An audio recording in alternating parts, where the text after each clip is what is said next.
Alhamdulillah wassalatu wassalam ala Rasulillah Sayyidina Muhammad ibn Abdullah wa ala alihi wa sahbihi wa man wala wa la hawla wa la quwata illa billah.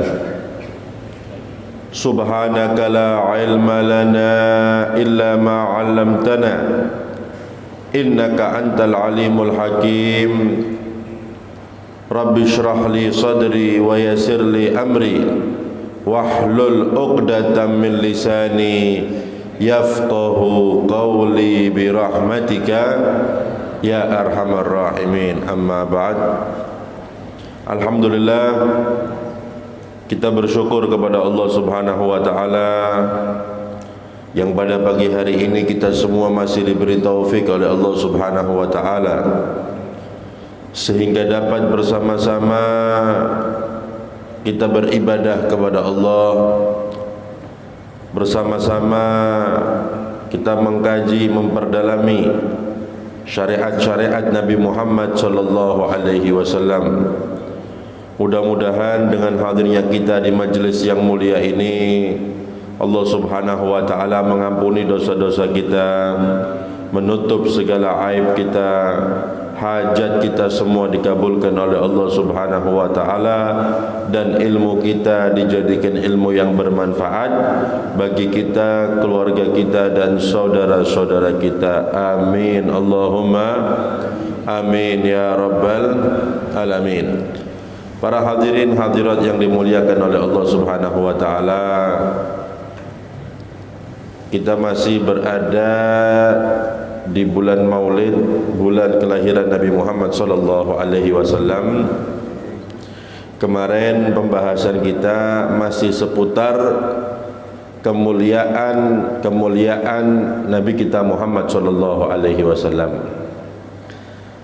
Adapun kajian kita pada pagi hari ini, kita akan membahas hal-hal yang berhubungan dengan Nabi sallallahu alaihi wasallam, tapi dari sisi lainnya. Di dalam kitab Fiqhus Sirah An-Nabawiyah, beliau muallif menjelaskan kepada kita lain dengan sebagian ulama yang menjelaskan keutamaan kemuliaan Rasulullah sallallahu alaihi wasallam. Di sini beliau memberikan judul Sirru Ikhtiyaril Jaziratil Arabiyah Mahdan li Nash'atil Islam. Rahasia dipilihnya negeri Arab, ya, benua Arab sebagai tempat lahir dan tumbuhnya agama Islam. Jadi kenapa kok yang dipilih tempat tumbuhnya Islam itu negeri Arab? Kenapa kok bukan tempat-tempat yang lain? Bukan Eropa atau mungkin negara-negara yang lain, tapi kok kenapa kok Arab yang dipilih? Apa rahasianya? Ini beliau ingin menjelaskan kepada kita kenapa Allah Subhanahu wa taala itu memilih negeri Arab menjadi tempat lahirnya, tumbuhnya agama Islam. Ya. Maka beliau mengatakan wala budda qabla an nadkhula fil hadits an siratihi sallallahu alaihi wasallam wa anil jaziratul arabiyyah allati nasha'a fiha wa ikhtarahu Allah minha min an nastajlil hikmatal ilahiyah allati iqtadat an takuna bi'tsatuhu alaihi salatu wassalam fi hadhil buq'a minal alam duna ghairiha.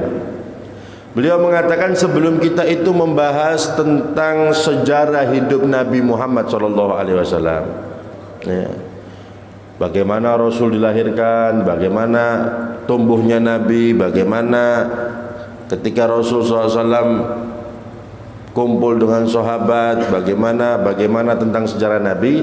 Beliau mengatakan, ya, kita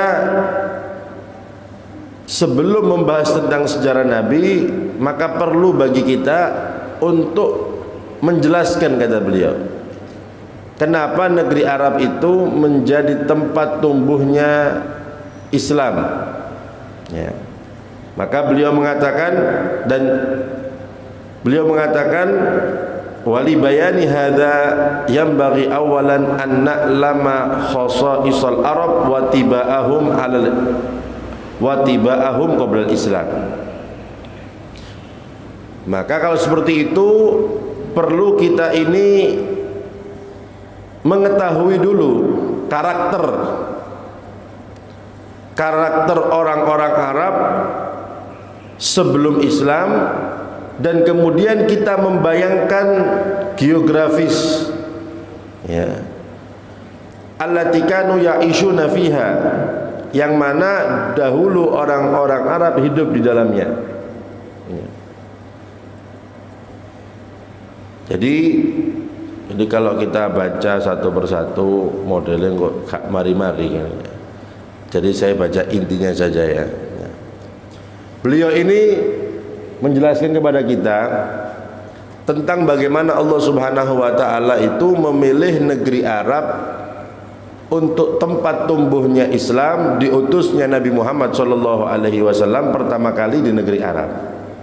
Maka beliau mengatakan, kalau begitu kita harus tahu dulu bagaimana sih karakternya orang Arab itu sebelum Islam, ya. Dan di mana tempat geografisnya negeri Arab itu. Nah, beliau mengatakan ternyata kalau dilihat dari peta, ya, negeri Arab itu posisinya, letaknya pas berada di tengah-tengah 4 peradaban. Jadi negeri Arab itu pas berada di tengah-tengah 4 peradaban. Peradaban apa?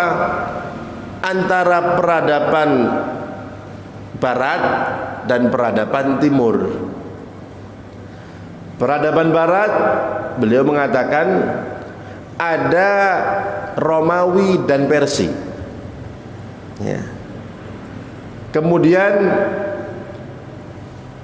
ada peradaban Yunani dan India. Itu 4 peradaban yang mengitari negeri Arab. Jadi negeri Arab itu pas berada di tengah-tengah 4 peradaban. Kalau kita buka peta, ya, di situ ada peradaban Romawi, Persia, kemudian ada peradaban Yunani dan peradaban India. Ini kalau kita lihat dari segi peta, kata beliau. Nah, ketika itu negeri Arab berada di tengah-tengah 4 peradaban. Nah, kemudian dulu dunia ini ibarat dibagi, maka yang berkuasa dua kekuatan besar, yaitu Persia dan Romawi. Dari dulu nih Pak, Bu, kadang-kadang Persia perang lawan Romawi, menang Persia. Nanti berapa tahun perang, menang Romawi. Jadi kalau diibaratkan yang menguasai dunia ini gak Persia, Romawi, salah siji, ya.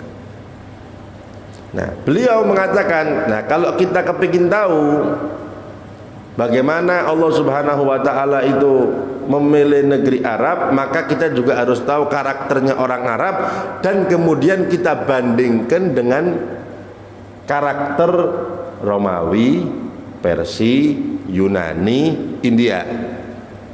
Nah, kalau gitu baru dibandingkan, ya. Nah, beliau mengatakan, kita lihat yang pertama keadaan di Persia. Bagaimana sih sebelum Islam ini, ya? Kemudian kita bandingkan. Oh, ternyata di Persia karakter mereka seperti ini, gaya hidup mereka seperti ini. Kita bandingkan negeri Arab bagaimana? Romawi karakternya seperti ini.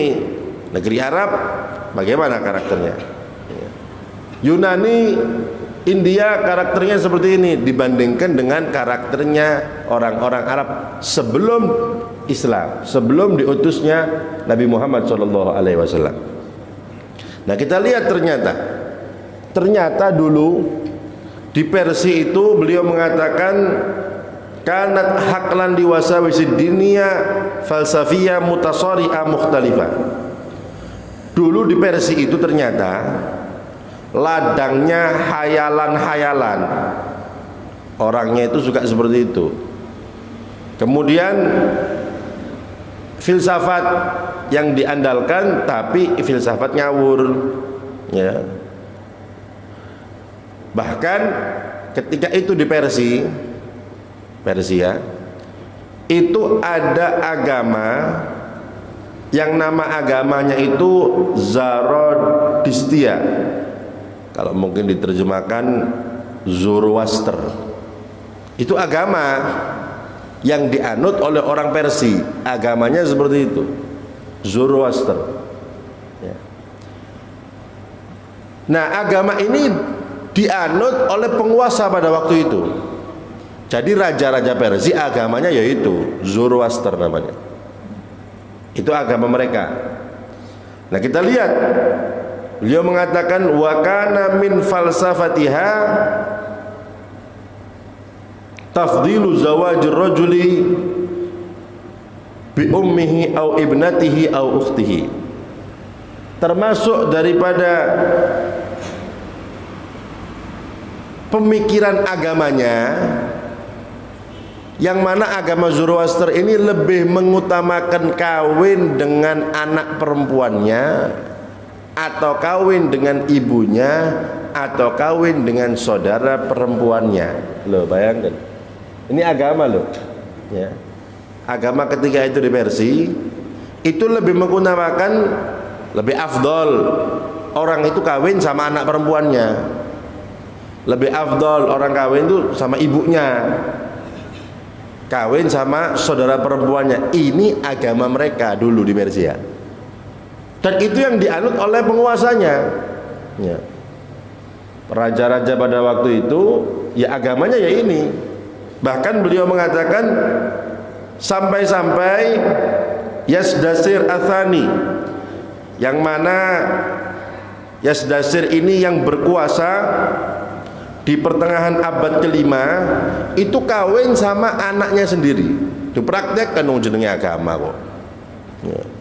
Jadi rajanya itu Yazdasir Athani kawin sama anaknya sendiri. Beliau mengatakan ini baru sedikit daripada penyimpangan-penyimpangan yang terjadi di Persia. Beliau tidak menyebutkan semuanya, kalau disebutkan banyak. Tapi ini baru sedikit supaya kita mikir, ini loh Persia, ya, keadaan mereka itu seperti ini. Ada lagi, ya, Mazdakiyah, mungkin seperti agama di situ, ya. Termasuk falsafatnya itu penghalalan perempuan dan pembolehan harta, dijadikan manusia itu berbagi perempuan dan berbagi harta sebagaimana mereka berbagi air, berbagi api.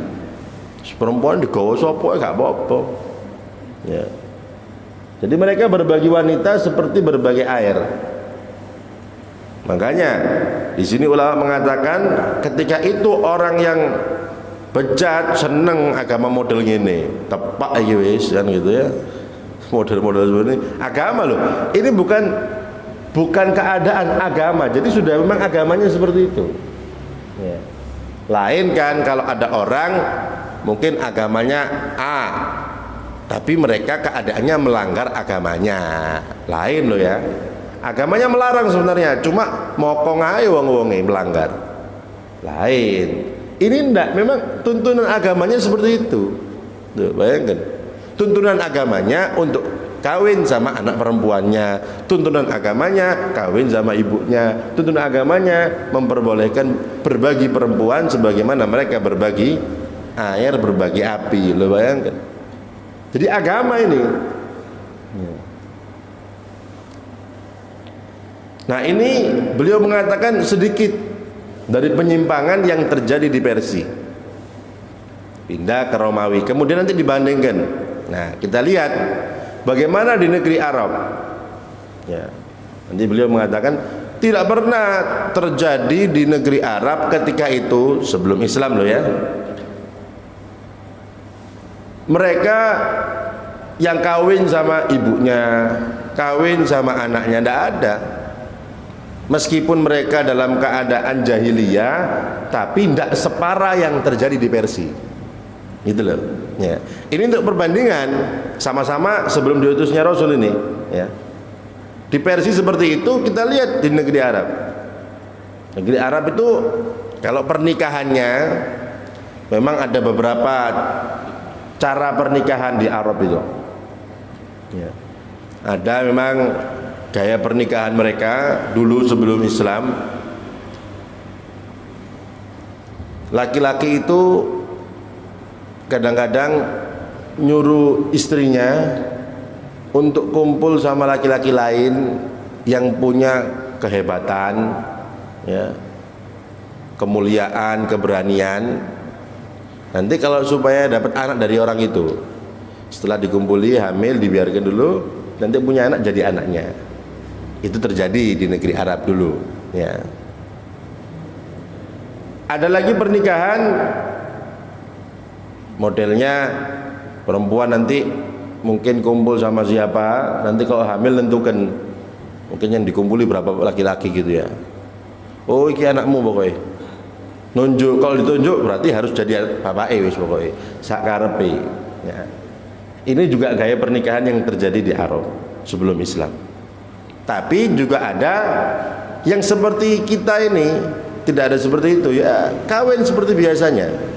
Dan ini yang dipakai oleh orang-orang yang bermartabat tinggi. Orang-orang mulia bukan seperti itu gaya kawinnya, itu orang-orang yang biasa, yang perempuan seperti itu. Tapi kalau yang asyraf, orang-orang mulia, keturunan-keturunan mulia, gaya kawinnya seperti biasa, seperti Islam itu. Jadi ada beberapa model pernikahan, tapi yang dianut otomatis Rasulullah, keluarga Rasul dan semuanya orang-orang yang mulia bukan seperti itu, bangsawannya bukan model-model seperti itu. Ya normal, melamar, kemudian ngasih mahar, ya itu. Ya. Jadi ada beberapa macam bentuk, cuma perlu kita ketahui orang-orang bangsawan di Arab bukan seperti itu gaya pernikahannya. Normal, meminta perempuan dikasih mahar, ya seperti itu. Itu gaya dulu di Arab. Ya. Jadi emang ada pernikahan-pernikahan model-model aneh-aneh itu ada. Cuma yang bangsawannya bukan seperti itu. Ada beberapa. Intinya terjadi di negeri Arab memang penurunan moral, tapi tidak separah yang di Persia gitu loh. Ya, tidak separah yang ada di Persia, sampai kawin sama ibunya atau anaknya. Nah, itu Persia. Beliau mengatakan wa amar Ruman, Romawi bagaimana? Kalau Romawi, beliau mengatakan Romawi itu selalu dikuasai oleh semangat kolonialisme, suka menjajah. Romawi itu, Romawi itu mulai biyen suka menjajah kayaknya, untuk memperluas kekuasaan dan menyebarkan agama Masehi, Nasoro, ya. Tapi beliau mengatakan untuk memperluas agamanya sesuai keinginan rajanya. Jadi agamanya harus nurut ambil ojoi, ya. Kekuasaan, keinginan, ambisi raja, penguasa dikemas dengan agama. Makanya terjadi pertentangan antara Nasoro yang dianut oleh Raja Romawi dengan Nasoro yang ada di Mesir, di Syam, ya. Terjadi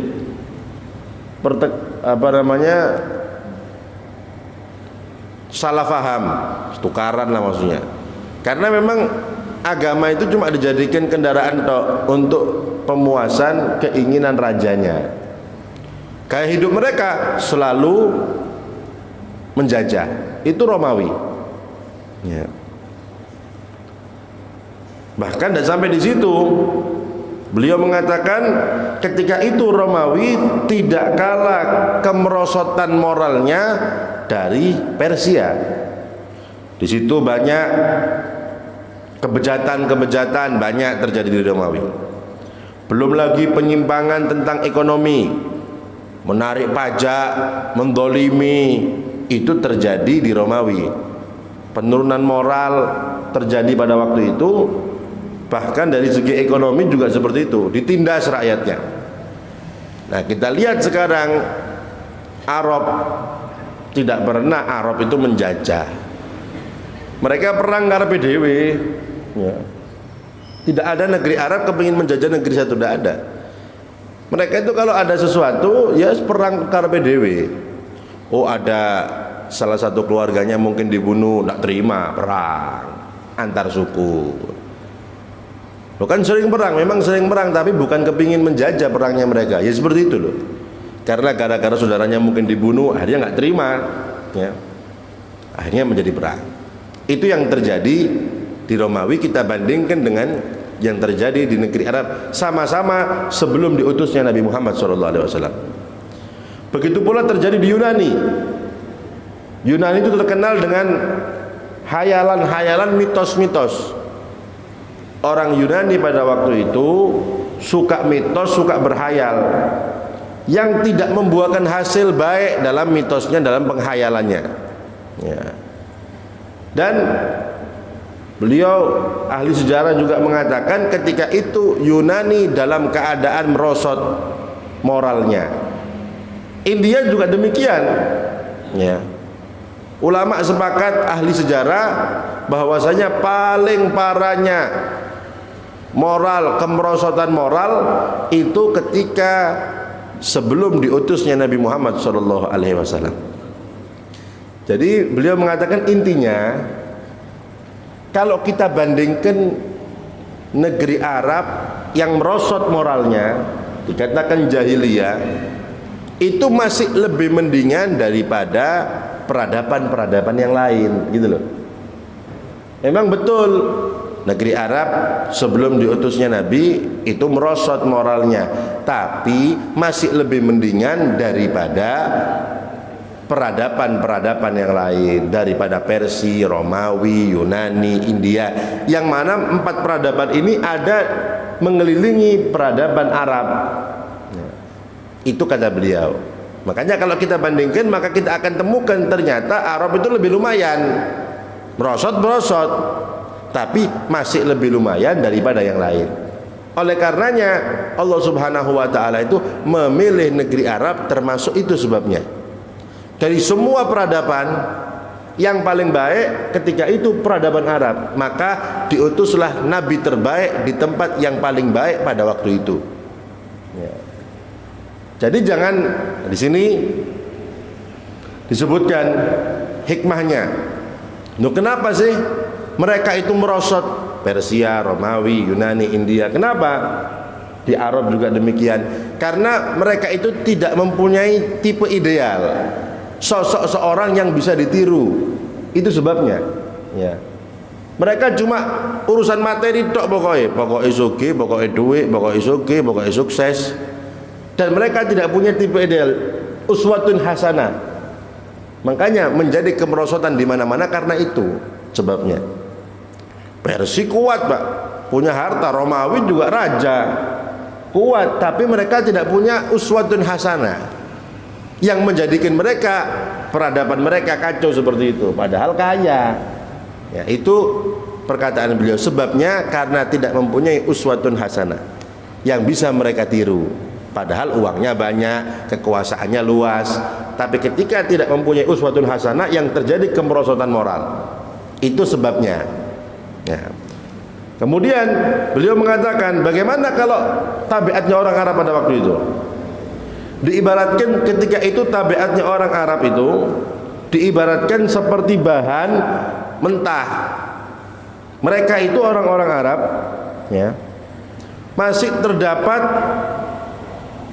fitrah al-insaniyah, ya, kecenderungan kebaikan. Buktinya ketika itu di negeri Arab, mereka itu mempunyai akhlak-akhlak seperti menjaga harga diri. Cuma penerapannya salah gitu dok loh. Mereka itu orang yang menjaga harga diri mereka, oh tidak mau direndahkan orang Arab itu. Tapi kelewatan. Nah, betul menjaga diri itu harus, tapi caranya salah. Sampai-sampai karena menjaga harga diri, kalau punya anak perempuan dibunuh. Kenapa? Didilokno, tak pateni gak apa-apa. Tujuannya seperti itu, cuma caranya salah. Tujuannya untuk supaya menjaga harga dirinya, tapi penerapannya salah. Ya. Begitu pula mereka orang Arab dermawan, Pak. Ya. Dermawan.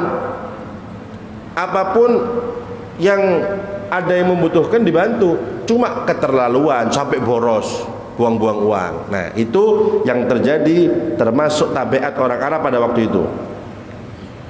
Selalu membantu orang Arab itu. Ketika ada saudaranya yang diganggu, tidak terima, Pak, orang Arab. Makanya sampai perang antar suku karena membela saudaranya. Nah, membantu saudara itu harus, cuma mereka caranya salah, kan gitu loh. Penerapannya itu salah. Ketika ada saudara kita diganggu, kita harus marah, kita harus bantu ketika didolimi. Tapi ketika itu cara mereka salah, gara-gara itu akhirnya perang antar suku. Ini kata beliau. Ya. Makanya kalau kita dalam sejarah, kenapa sih Rasulullah SAW itu tidak dibunuh oleh orang kafir Quraisy? Ketika awal-awal itu loh, ketika awal-awal tampaknya Rasulullah, dakwah Nabi Muhammad SAW kan dimusuhi Rasulullah. Secara akal loh, Muhammad macam-macam, orang kafir banyak, ketika itu yang masuk Islam baru sedikit. Dibunuh Rasulullah, mari Pak. Bisa apa enggak? Loh, bisa sebenarnya. Loh, kenapa kok tidak terjadi? Karena mereka orang kafir Quraisy, kalau mengganggu Nabi, mereka akan berhadapan dengan Bani Hashim, Bani Muthalib, keluarganya Rasulullah SAW. Dan memang sudah kebiasaan mereka membantu saudaranya meskipun belum muslim. Cuma jangan ganggu Muhammad loh ya. Muhammad itu keluarga kami. Loh, itu keadaan mereka. Makanya tidak dibunuh Nabi Muhammad SAW. Sayyidina Abu Bakar masuk Islam termasuk awal-awal. Kenapa kok Sayyidina Abu Bakar tidak dibunuh? Sama, kalau membunuh Sayyidina Abu Bakar berarti mereka berhadapan dengan keluarga sukunya Sayyidina Abu Bakar. Perang nanti, mikir yang membunuh. Nah, terus yang terjadi, yang masuk Islam dibunuh itu yang kasta rendah atau budak. Kalau kita dengar dulu sahabat ada yang dibunuh, ada yang disiksa, itu mereka yang memang istilahnya kasta rendahnya, tidak punya kekuatan, ya, atau memang budak, seperti sahabat Bilal, budak ketika disiksa, ya, dulunya, atau memang sahabat-sahabat yang memang tidak mempunyai kekuatan. Tapi kalau yang bangsawan-bangsawan yang mempunyai suku-suku, ketika diganggu pasti tidak terima sukunya, meskipun lain agama. Makanya Bani Hashim, Bani Muthalib pasang badan, Pak. Meskipun Rasulullah itu ketika itu dibenci, tapi jangan sampai ganggu Muhammad tuh ya. Ya. Bagaimanapun Muhammad itu Bani Hashim, Bani Muthalib. Sentuh Nabi Muhammad berurusan dengan sukunya Nabi Muhammad SAW. Nah, itu. Makanya ketika itu bagaimana mereka musyawarahkan ketika Rasul mau hijrah itu, ya apa caranya untuk bisa menghabisi Rasulullah SAW ini. Akhirnya mereka sepakat, ada usulan semua suku membunuh Rasulullah, perwakilan semua suku di Arab. Ada berapa itu suku? Mungkin ada puluhan suku. Nanti semua itu membunuh Rasulullah. Nah, kalau sudah semua membunuh, Bani Hashim, Bani Muthalib tidak terima, urusannya musuhnya berapa suku kabeh, mikir Bani Hashim, karena musuhnya terlalu banyak, kan gitu. Itu cerita sebelum hijrahnya Rasulullah, kan Rasulullah itu dikepung rumahnya atas usulan supaya yang membunuh Nabi Muhammad ini semua suku. Tujuannya apa? Ketika Bani Hashim nanti tidak terima, siapa yang bunuh Muhammad? Oh, ternyata kami, cecer kabeh, perwakilan semua suku, ayo perang. Oh ya mikir Pak kakean, kan gitu ya. Tapi kalau yang bunuh satu dua suku, banyak Bani Hashim pakai, Bani Muthalib pakai, mikir yang membunuh. Tapi ketika gabung semua suku se-Arab membunuh Rasulullah, nah Bani Hashim kalah kuat karena yang bunuh banyak. Nah, itu yang terjadi ketika sebelum Rasulullah hijrah. Ketika Rasulullah mau hijrah, memang mereka itu rumah Rasul dikepung ini, semua suku perwakilannya untuk membunuh Nabi Muhammad. Sayyidina Ali dipanggil, Ali, kamu tidur tempat saya. Ini ada amanat-amanat ya. Jadi orang dulu itu orang kafir-kafir itu, orang kafir Quraisy, meskipun gak seneng sama Rasulullah, tapi ya percaya sama Rasulullah SAW. Nitip barangnya sama Rasulullah, amanat-amanat itu. Padahal gak seneng, tapi percaya Muhammad itu Al-Amin. Ya, ya karena sebab satu hidayah itu tok loh. Karena mereka itu tidak ada hidayah itu tok. Kalau secara akal pasti cinta dengan Nabi Muhammad SAW. Ya, pasti. Nah kenapa kok mereka menghina memusuhi? Karena mereka kafir, itu tidak dapat hidayah. Jadi dari dulu memang Rasulullah SAW itu ya dihina ya. Sebabnya apa? Ya itu memang tidak ada hidayah dari Allah Subhanahu wa ta'ala. Nah ketika itu Sayyidina Ali disuruh di posisinya Rasulullah SAW. Rasulullah keluar, kelihatan orang-orang itu yang mau menyerang Rasulullah karena sudah dikepung rumahnya. Rasulullah mengambil tanah, dilempar tanah ke wajahnya mereka. Akhirnya tidur semua mereka. Itu ceritanya. Cerita hijrah nanti Pak panjang lebar nanti. Intinya itu toh ya, pokoknya ya. Apakah Rasulullah berani dihadapi sama Nabi semua orang dilempar? Berangkat Rasulullah hijrah, lari bersama Sayyidina Abu Bakar, kemudian bersembunyi. Itu nanti ceritanya. Intinya di sini bahwasanya dulu orang Arab itu ketika ada saudaranya diganggu mereka tidak terima. Jadi menolong mereka itu. Cuma tadi itu kata beliau, caranya salah ya. Sifatnya baik, sifat menolong bagus, Pak. Ya. Tapi caranya yang salah. Nah, kemudian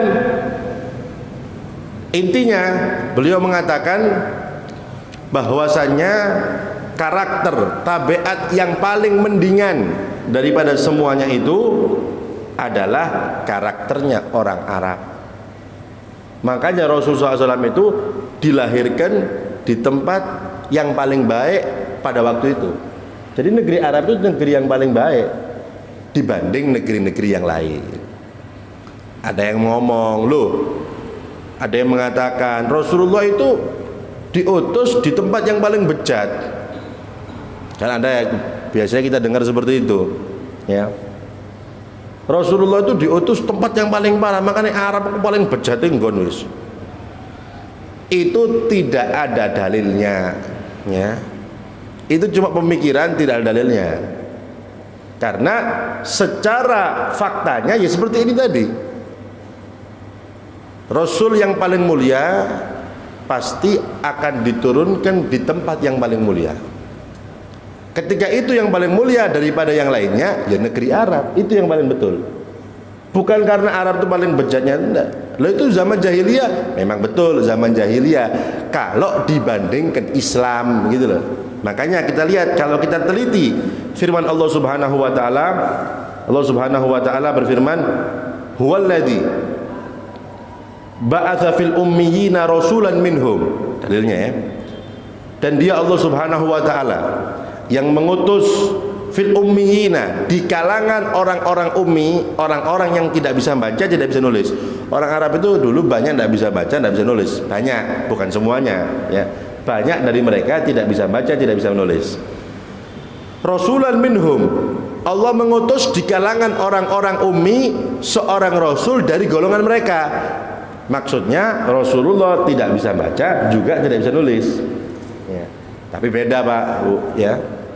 Kalau Nabi itu tidak bisa baca, tidak bisa nulis, mukjizat. Kalau kita tidak bisa baca, tidak bisa nulis, berarti gak sekolah kan gitu. Goblok berarti kan gitu ya.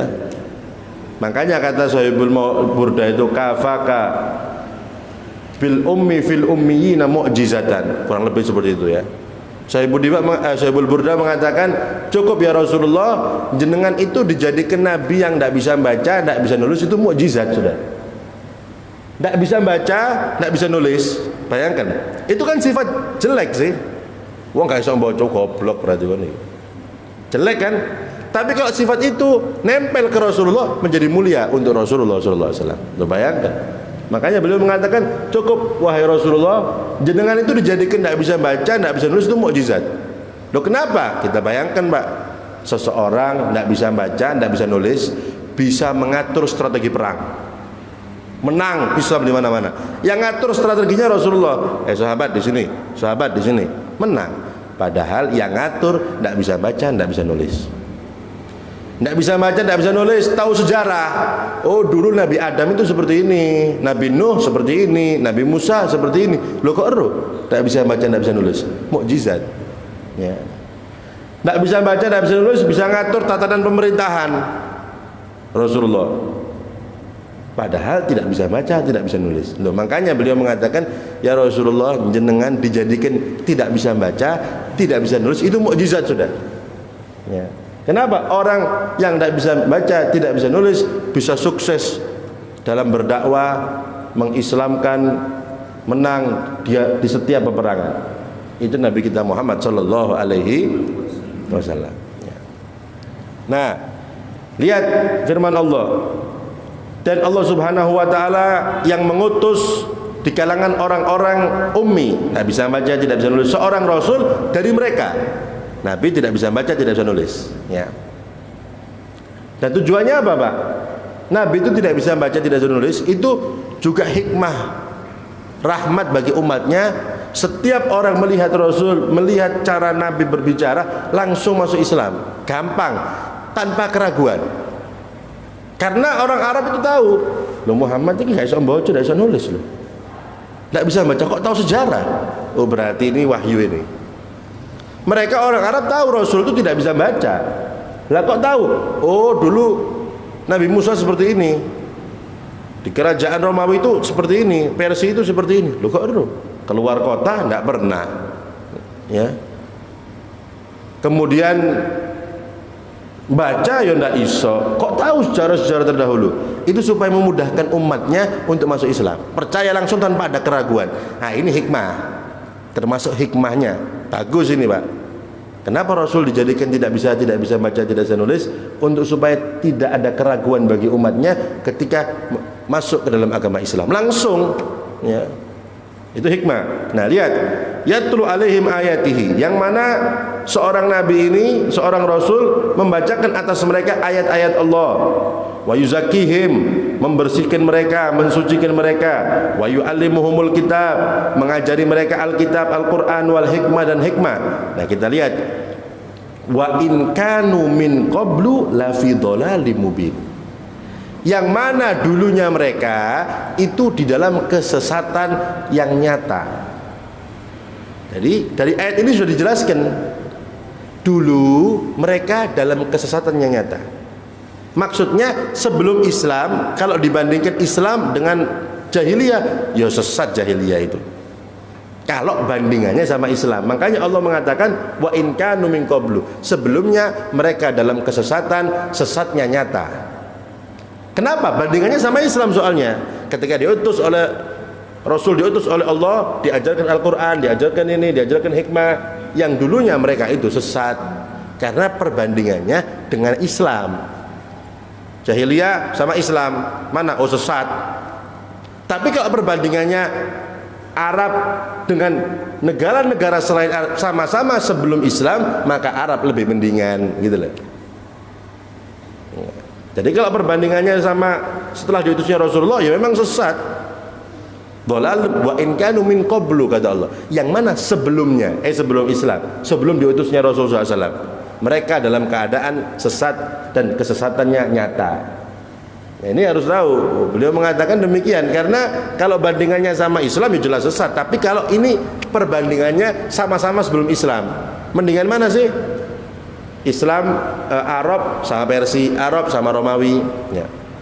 Maka yang paling mendingan, ya sesatnya sesat, paling mendingan itu negeri Arab, gitu loh.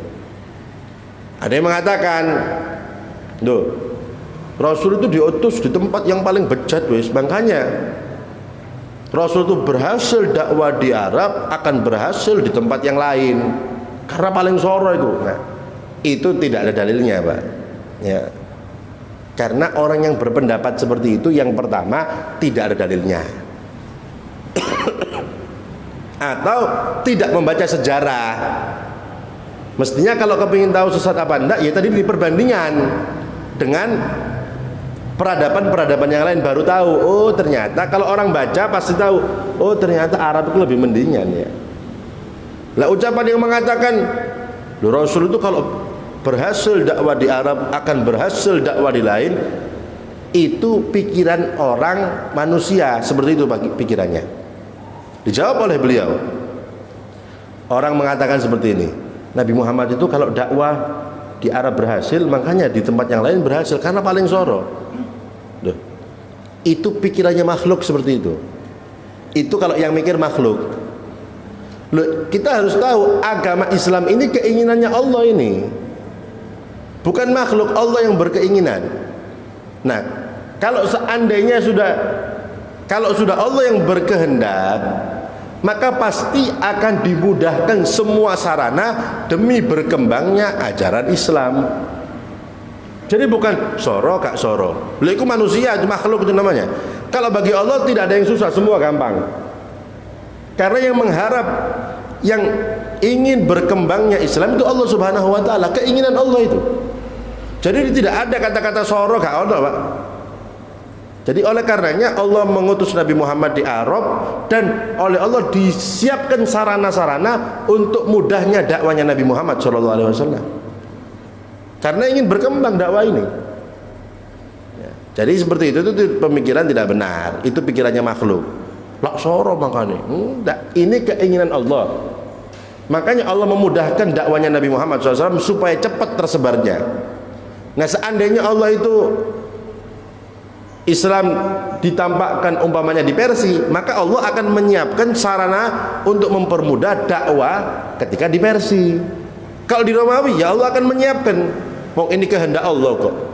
Ini kehendak Allah, Islam itu kehendak Allah. Maka yang menyiapkan itu langsung Allah Subhanahu wa taala. Itu pikirannya seperti itu. Jadi bukan seperti orang-orang yang mengatakan paling bejat, paling ini. Ya, kalau dibandingkan dengan Islam, ya. Tapi kalau dibandingkan dengan negara-negara peradaban yang lainnya, maka Arab yang paling mendingan.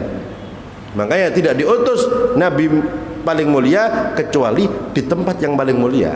Itu yang paling benar. Ya. Nah, adapun hikmah, nah ini hikmahnya. Kenapa sih ini baru jadi hikmah? Arab itu Rasulullah diutus di Arab karena untuk juga mempermudah dakwah Islam. Lu bayangkan, Mbak, negeri Arab itu berada di tengah-tengah 4 peradaban, Persia, Romawi, Yunani, India. Untuk menyebarkan dakwah Islam cepat, makanya seret ke Romawi, Persia, langsung cepat. Seandainya dakwanya di pojok benua dunia sana, repot nyampainya untuk menyebarkan Islam ini. Karena Islam lahirnya di ujung, tapi sama Allah dijadikan di tengah-tengah. Arab di tengah-tengah 4 peradaban. Ketika tersebar Islam cepat, orang Persia, Romawi kena, Yunani, India gampang untuk menyebarkan agama Islam. Nah, ini hikmah, tidak apa-apa, bagus ini. Ya, hikmah kenapa kok dipilih negara Arab menjadi tempat tumbuhnya Islam? Karena pada waktu itu memang di tengah-tengah 4 peradaban yang adidaya besar. Jadi ketika menyebar, cepat menyebarnya Islam itu. Karena memang berada di tengah-tengah. Nah, itu hikmah, bagus kalau gitu. Ya. Nah, intinya di sini beliau menjelaskan panjang lebar tentang itu, ya, bahwasanya tidak diutus Nabi yang mulia kecuali di tempat yang mulia dibanding tempat-tempat yang lain. Ketika dipilih Arab menjadi tempat tumbuhnya Islam, tempat lahirnya Nabi, berarti ketika itu negeri Arab adalah negeri yang paling baik daripada yang lainnya. Itu intinya. Makanya yang dipilih itu negeri Arab, ya, dibanding negeri-negeri yang lain.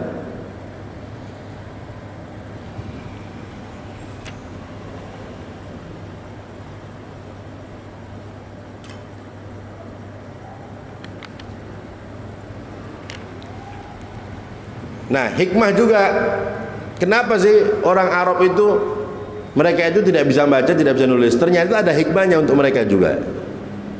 Gara-gara mereka itu tidak bisa baca, tidak bisa nulis, jadi kekurangan pengetahuan berarti, maka negeri Arab ini tidak ketularan dengan gaya Romawi, tidak ketularan dengan gaya Persia. Gak melo-melo. Kenapa? Gak ero soalnya. Ya. Makanya selamat mereka itu. Padahal mereka itu hidup di antara 4 peradaban loh. Tapi ternyata gayanya mereka orang Arab ndak ke Persi-Persian gayanya, atau ndak ke Romawi-Romawian, ndak. Ya kayak ngono itu orang Arab. Itu juga menjadi hikmah bagi mereka. Coba orang yang ngerti, ya. Oh, Indonesia tahu, ternyata gaya Korea seperti ditiru sama orang Indonesia. Oh, gaya Korea-Koreaan, Pak. Ya gitu, joget-jogetan. Karena ngerti, ya. Delok buka TV, gaya orang Inggris seperti ini ditiru model rambutnya. Nah, karena apa? Karena tahu, melo. Lah ketika itu orang Arab tidak baca kaiso, ya. Maka untungnya karena mereka itu akhirnya tidak kepengaruh dengan peradaban Persia, peradaban selamat mereka. Wis ngono-ngono tok iku wis wong Arab itu. Ya. Itu juga hikmah bagi mereka. Jadi tidak ketularan gaya Persia, gaya Romawi karena emang tidak tahu mereka, ya. Tidak tahu dan tidak bisa baca, ya. Coba ternyata orang baca ternyata gaya hidup itu seperti ini ya, dipraktekkan akhirnya. Nah, repot akhirnya untuk dulu orang Arab, ya. Makanya itu termasuk hikmah.